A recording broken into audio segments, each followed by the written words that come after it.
আজ যে কিছু একটা তো করতে হইব দেই আপনার তো আড়ি মকল টকল পাইনি কিছু করেন যায়নি যাই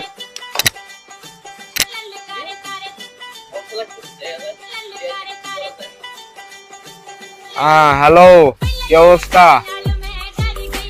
হ্যাঁ, সমস্যা নাই।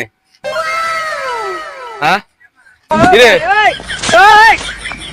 আর রাখ দে, এটা পাগল পাইছি বুঝছো।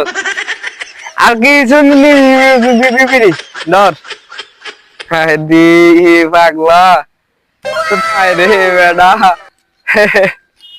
হন হন খালা খালা ধর ধর এটা নে খারা তোর তোর নাম না শখ হয়েছে ধর আলার পাগল রে কদ্দুরা হারিয়ে যাচ্ছিস হ্যাঁ আল্লাহর ভিতরে পাগল কোথাও বলাই কি কইতাম কি করে